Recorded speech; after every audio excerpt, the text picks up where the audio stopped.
Bonjour à tous et bienvenue sur cette nouvelle vidéo. Aujourd'hui on va parler de 4 animés qui sont plutôt connus mais qui ont l'avantage d'être très courts, donc faciles à regarder, à découvrir ou à redécouvrir. Allez, on se retrouve après le générique.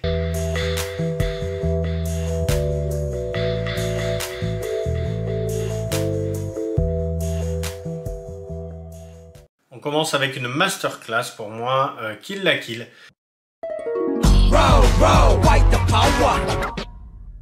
Qui est un animé sorti en 2013, le 3 octobre exactement, qui est sorti notamment en DVD et aussi en France, il faut le remarquer, hein, c'est quand même assez sympa.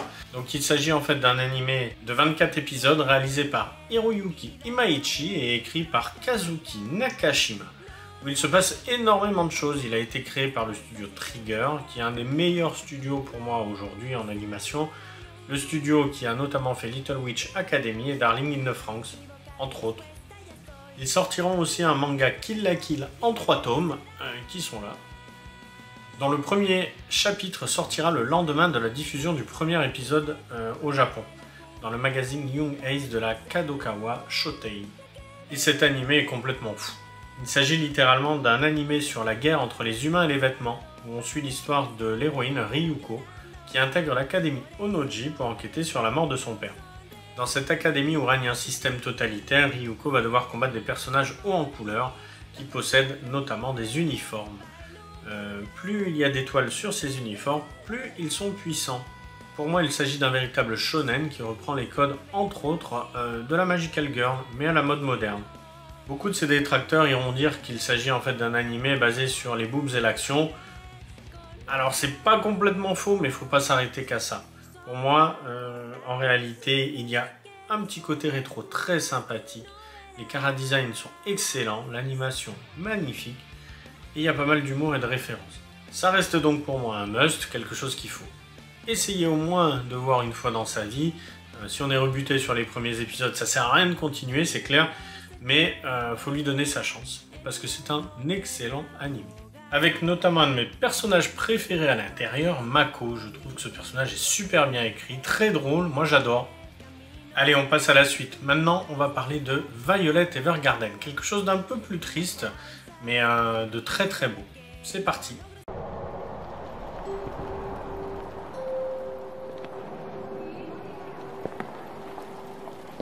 Alors à la base, Violet Evergarden, c'est un light novel, c'est-à-dire c'est un livre illustré, écrit par Kana Akatsuki et illustré par Akiko Takase. Kyoto Animation a publié le premier light novel le 25 décembre 2015. Au total, il y a eu 3 livres, dont le dernier est sorti le 27 mars 2020 pour conclure l'histoire. Cette histoire met en scène une jeune femme, Violet Evergarden, ancienne soldat devenue poupée de souvenirs automatique, un métier qui consiste à rédiger des lettres retranscrivant les sentiments de leurs commanditaires dans toute leur intensité. Pourtant, à première vue, Violet n'est pas le profil adapté pour cette mission, car après avoir passé toute sa vie à la guerre, au cours de laquelle elle a perdu ses 2 bras et son supérieur, le Major Gilbert, elle peine à exprimer ses émotions et à comprendre ceux des autres. Le problème de Violet, c'est qu'elle ne sait se comporter qu'en militaire. Pour essayer de trouver des réponses à ces questions, elle va parcourir son pays qui se remet petit à petit du conflit, et elle va rencontrer différentes personnes avec lesquelles elle va pouvoir découvrir une palette de sentiments variés, tout en faisant la paix avec son passé de machine à tuer. Son plus grand souhait étant de comprendre le sens des derniers mots du Major qui sont « Je t'aime ». Après un immense succès littéraire, une série d'animation va donc être faite par Kyoto Animation et diffusée entre janvier et mars 2018, mise en avant par la suite sur la plateforme Netflix à partir de novembre 2020. À mon goût, Violet Evergarden est un des meilleurs animés en termes de qualité d'animation. En effet, le souci du détail a fait l'objet d'un travail colossal de la part du studio d'animation qui a donné vraiment quelque chose de fantastique. Il s'agit en réalité d'un slice of life au rythme posé, poétique, avec pas mal de messages. Ce récit initiatique aborde des sujets comme le deuil, la mélancolie et la culpabilité, mais aussi l'espoir, l'amour et les petits plaisirs de la vie qui permettent d'arriver au bonheur. Si vous avez envie de vous poser et regarder un bon animé, moi je vous le conseille très fortement. Après cette touche de douceur, on va partir sur quelque chose de beaucoup plus gore et de beaucoup plus adulte. On va partir sur Parasite. You got to know,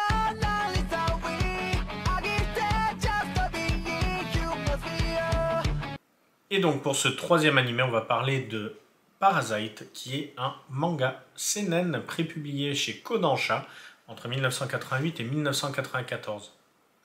Au total, il y a eu 10 volumes. Bien plus tard, il arrivera en France. Il sera publié chez Glénat entre 2002 et 2004.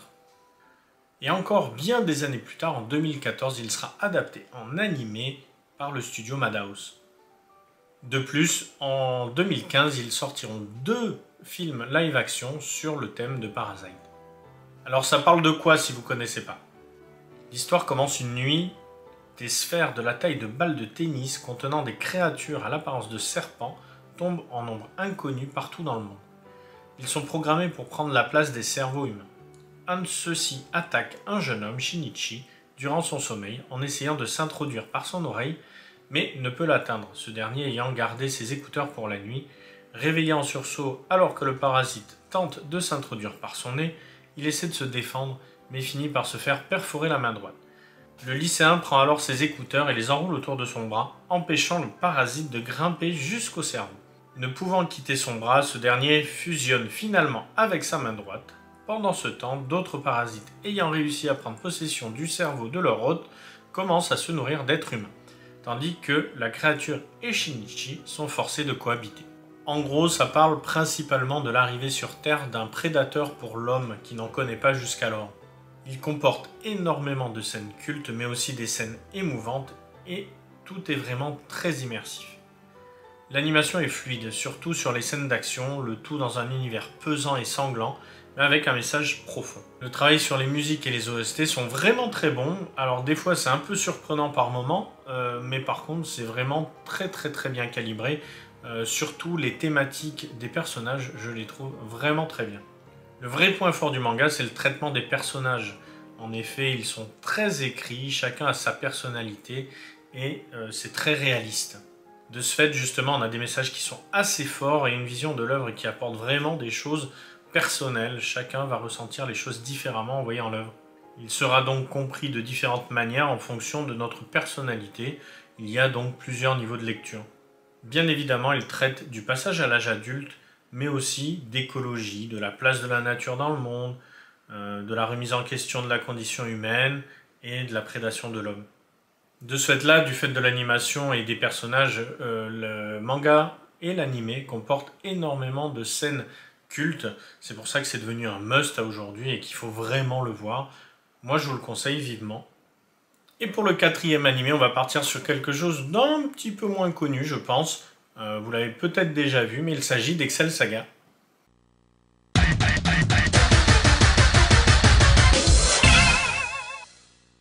Alors ça parle de quoi Excel Saga? À la base c'est un manga bien évidemment de Koshi Rikudo, qui est un auteur assez prolifique du milieu des doujinshi, entre autres reconnu pour les parodies érotiques de ses propres séries. Il est prépublié entre 1996 et 2001 dans le magazine Young King House. Le manga au total est compilé en un total de 27 volumes, ce qui est plutôt pas mal. La version française a été éditée par Kabuto, mais le problème c'est que suite à une question de faillite, seuls les 8 premiers tomes sont sortis en France. Il est adapté en animé humoristique et parodique de 26 épisodes en 99, réalisé par le fameux Shinichi Watanabe. Alors, je reviens dessus. En réalité, ce qu'il faut regarder, c'est 25 épisodes. Le 26e épisode est un espèce de pêle-mêle où ils ont mis tout ce qu'ils n'avaient pas pu mettre dans le reste de la saison. Donc c'est quelque chose qui n'est pas approprié à tous les publics. Le titre de l'animé, c'est donc Série expérimentale Excel Saga. Alors pourquoi on appelle ça une œuvre expérimentale? Tout simplement parce qu'en fait le studio d'animation a voulu reprendre l'œuvre originale du manga, mais l'a fortement adaptée. C'est-à-dire qu'ils ont demandé à l'auteur le droit d'adapter le manga, mais à leur sauce, et donc ils en ont fait quelque chose de très expérimental. Chaque épisode est le prétexte à introduire un nouveau thème ou un nouveau genre, et ce sera le prétexte à une parodie de ce type. Par exemple, science-fiction, histoire romantique, post-apocalyptique, polar, ou encore Super Sentai, ce genre de choses, avec du mecha géant. C'est vraiment très drôle. Et du coup, ça provoque le fait que l'histoire est assez complexe. Ça parle d'une jeune fille qui s'appelle Hanako Tsukoi, qui est surnommée Excel, qui finit ses études et qui vient d'obtenir son diplôme universitaire. Elle trouve du travail au sein d'une organisation secrète qui s'appelle Acros, dont le but de l'unique membre qui s'appelle Il Palazzo, qui est vraiment une parodie de dictateur, est d'asservir le monde. Excel, folle amoureuse de son maître, travaille de manière acharnée mais inefficace pour l'aider à conquérir le monde. Elle cause aussi au passage la mort accidentelle d'un travailleur venu de Colombie qui s'appelle Pedro, qui est un personnage très drôle, dont les malheurs nous seront contés au fil des épisodes.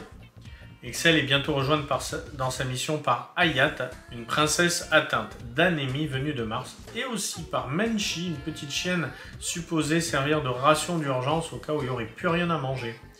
Avec Hayat ont aussi débarqué les Putschus, ce sont des extraterrestres qui viennent de Mars, aussi attendrissants que dangereux. Leur invasion de la Terre échoue grâce à Excel, mais le nombre de Putschus qui demeurent infiltrés dans la société humaine sont assez importants. On peut aussi noter la présence de Nabeshin, qui est un personnage à la coupe afro, qui intervient toujours au moment le moins attendu, sans raison apparente. Ce qui est assez drôle dans Excel Saga, c'est que quand on regarde les épisodes les uns après les autres, on se dit mais qu'est-ce qui se passe?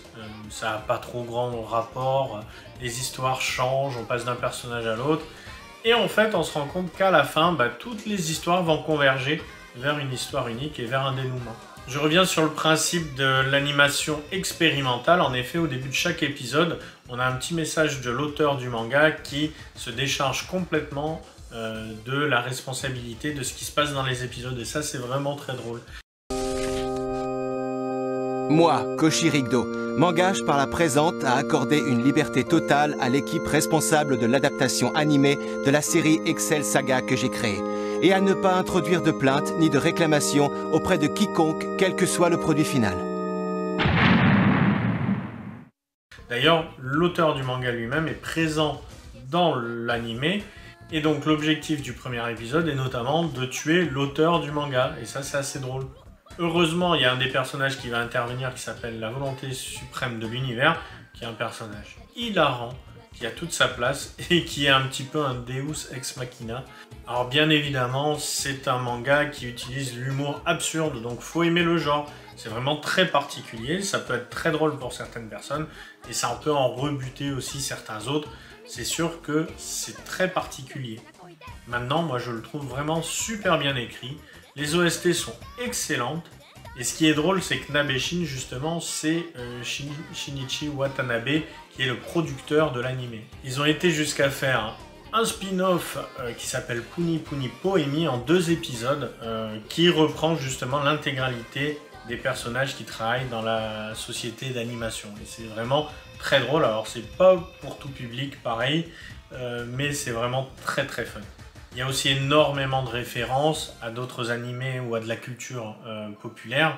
Ce qui est sympa aussi, c'est la ending. La ending est vraiment très drôle parce que sur toute la saison, on va retrouver une ending spécifique. Et sur le dernier épisode, il va se produire un plot twist qui est assez drôle sur la ending. Donc je vous laisserai le découvrir par vous-même. Je crois que c'est sur l'épisode 26.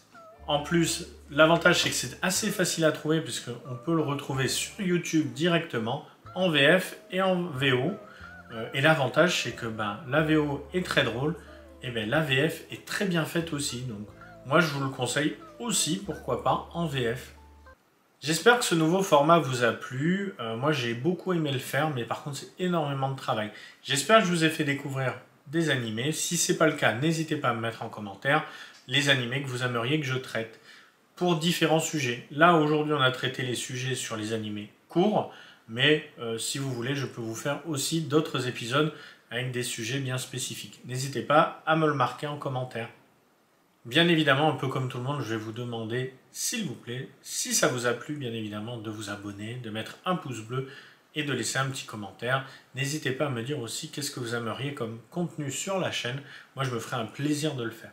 En tout cas, merci beaucoup à tous d'être restés jusqu'à la fin. N'hésitez pas à mettre le mot animé dans votre commentaire afin de savoir qui est resté jusqu'à la fin. Moi, je vous souhaite une très bonne journée et je vous dis à bientôt.